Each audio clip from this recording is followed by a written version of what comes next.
What's up, everybody? Welcome back to this Forgo. Today we're going to do a few little things. We're going to finish this carnival. We're going to collect everything in the carnival and see how many volume EX10 tickets we can actually get. And we're also going to highlight why you might want these option cards that they did put in the shop. Now, in yesterday's video, I said that I really didn't see the relevance in having either one of these cards, right? But there were some people that put some comments down that really made a lot of sense to me, and I'm going to highlight those things because I do think that those cards will help some players out there for sure, especially depending on the device that you play on. So the first thing, guys, is in the battle pass here, I did say that, this here was $25. This is actually $20, but I still think a little steep.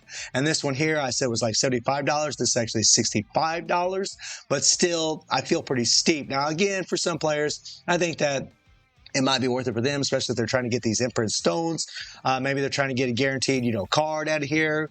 But if not, then no, I don't think it's worth it at all. And as far as the carnival, guys, what we're going to do is we're going to go ahead and finish it by just showing you something that maybe some of you are not aware of. You veterans definitely are aware of this. You're probably already doing it. But when you go to exchange cards here and you go into here, whenever you have some extra 6-star cards like so, in that carnival, you can actually get 3,000 points from those cards. Well, I got a slew of these Serena cards, right? So if I want to click on one of these cards here, use my level 1s. Now, if you're using certain cards, don't put them in these boxes, all right? But I'm not using these at all. I use Serenas, but usually I only use 2 sets of Serena max because now we have all kinds of other sets that work on EX characters, so don't really need them. But every once in a while, I do still use these Serenas because they're very, very good cards.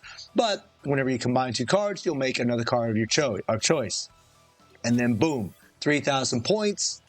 Right? And if you got a bunch of these cards, guys, you can do that over and over and over.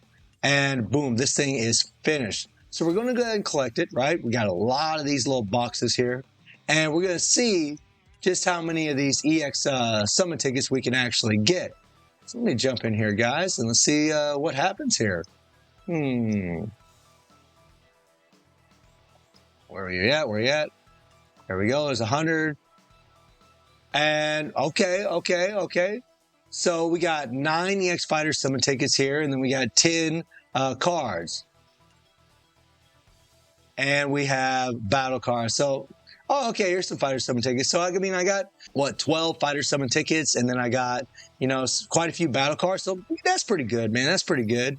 Too bad we can't click on it and see who's in here. That kind of sucks.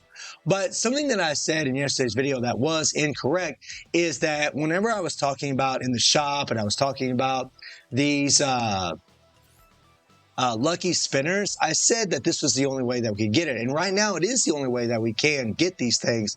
However, in the forums, if I would have been reading everything in all its glory, I would have noticed this right here. The Lucky Spinner will be available through other types of content and events in the future. So this was a mistake that I made, and I do want to apologize to Netmarble and to all of you guys for putting out incorrect information, man. So this was really my bad, man. I really need to get my eyes checked sometimes, guys. Maybe I need to wear some glasses. I am getting old, so I'm not going to use that as an excuse, but I did make a mistake, and I did want to clarify that mistake and let y'all know that it's not near as bad as we originally thought. I mean, the first time they introduce something, they always try to do this. They'll always try to make a little moolah, or they'll try to, bait you into using your rubies. I still would not use your rubies for this, guys, because now, these things are going to be coming in the future. You can farm for these transcendent material cards in the Colossal Boss Dungeon, right? I mean, that's really the best thing about that Colossal Boss Dungeon. I mean, for some players, maybe they're going to jump in here and do this. I have talked to players that's had a lot of good luck using these lucky spinners. If you guys want me to try this out, I will. I'll go ahead and give it a shot. I mean, I haven't bought any yet, but I will give it a shot. But what you did see that I did buy is that I bought the Leona.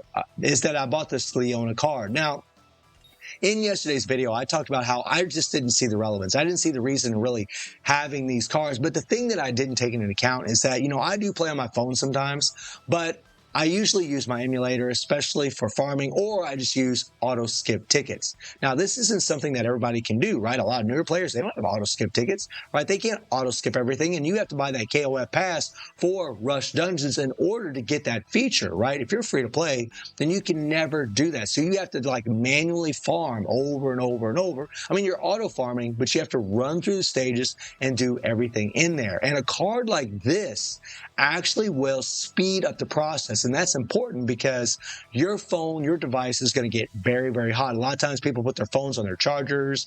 Those things are getting super hot while they're running the game, especially if it's an older device. And that's something I didn't take into account, guys. So I want to highlight, why this card actually would be good for that particular reason for auto farming, especially on your phone or even an emulator if you choose to do so, right? And this is really going to be the card that you guys are going to want. I mean, it does increase defense, it does increase EX fighter combat power, but when all-star fighters are in auto mode, decreases own active skill cooldowns by 100%, which means that, whenever you have this card equipped to an all-star fighter, that's the caveat, that's the catch to it, they will always be able to use their first, second, and third skill. They're always going to be a 100% decreased skill cooldown, and they can use those skills at any time, which increases their survivability. They'll use their hyper armor skill more often, and so on. Their interrupt skills, which is really, really nice.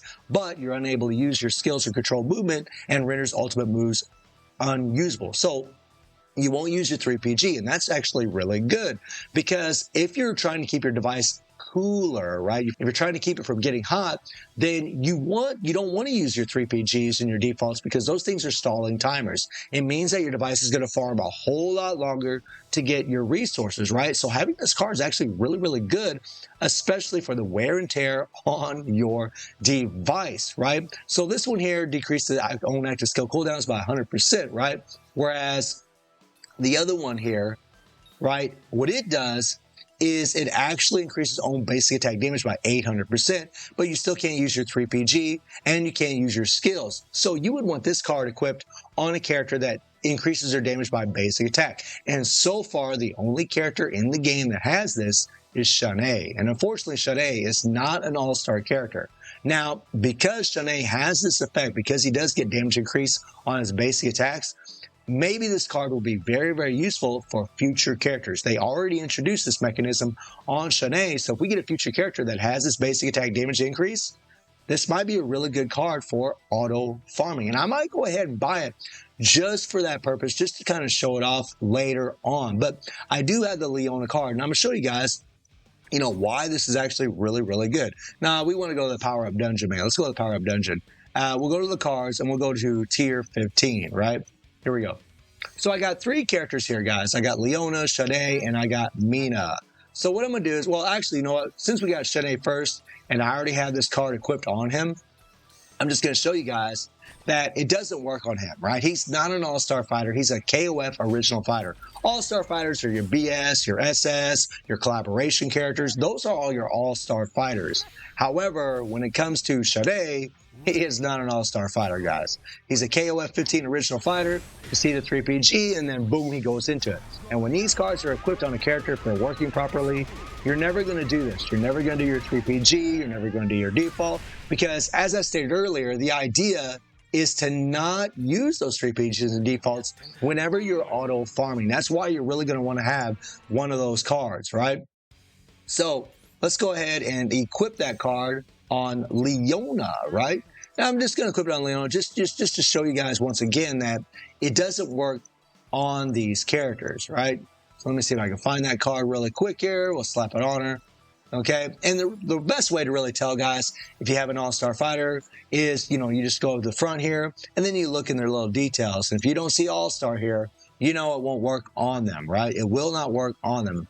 All right, and I'll show you that here with Mina in a second. So we'll jump in here again. And I know this seems kind of redundant, but I just want to, show people because we just got Leona. And some people might think that this is going to work on, KOF 15 Leona. It will not. It will not work on her.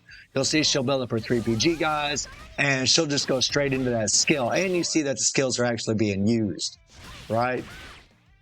Yeah, take a little bit longer. That banner set did not proc. There's the 3PG, and then she goes into it, right? And this is what you don't want whenever you have one of those cards equipped. This is what you don't want whenever you're auto farming, right? Obviously, if you're auto skipping and using clear tickets, it's not a big deal, right? Like me, right? I mean, I've been doing that for so long, guys. Seriously, I just didn't even think about the fact that, for a lot of you players out there, these cards might actually be really, really amazing.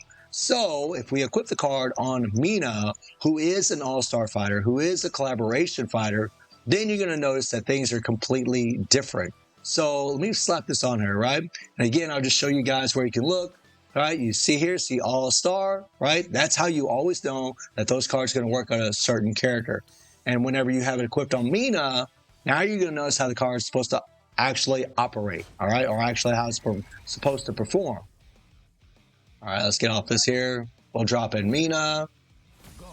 And this is why, you know, players might find it useful, right? You see her 3PG, it's ready to go, but she can't go into her skills, guys. She can't go into her skills, right?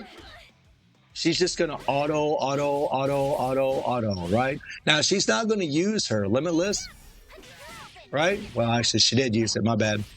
But she's, you know, she's not using her 3PG or her default, right? She's not using any of those things.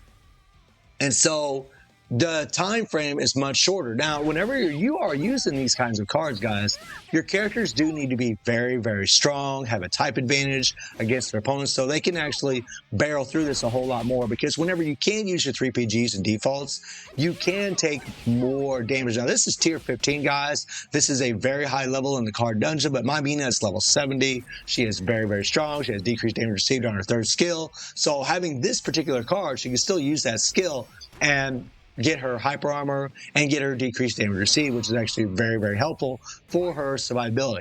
And whenever she guards, she actually gets a heal if she does guard. But as you guys can see, she pretty much just plows through this. So if you have a really powerful collaboration character, or maybe even you're using BS or SS characters, this is a really, really good card to have on them, right? I mean, the Leona card is going to be really good. And for a character that has increased basic damage, if they get a basic damage increase bump like Shanae in the future, that other card with Maisie on it will actually be a really, really good card. So I do think that those cards may be relevant for some players out there for this reason, for the fact that, you know, you can auto farm and try to keep your device, you know, cooler than what it normally would, because you wouldn't be running your device as long to farm. Also, you'd be decreasing the time, and that would put less wear and tear on your device, which is also a really, really good thing, because we use our devices for pretty much everything these days, guys. So let me know how you're all doing in the game, guys. Let me know what you think about those new cars, and also let me know how you're all doing in the Carnival. Was you able to finish it or not? And I do stream on Twitch at 9 p.m. GT+7 time. The link is in the description below, and I hope you enjoyed the video. Thank you for watching. Y'all take care and have a good one. See everybody. Take care.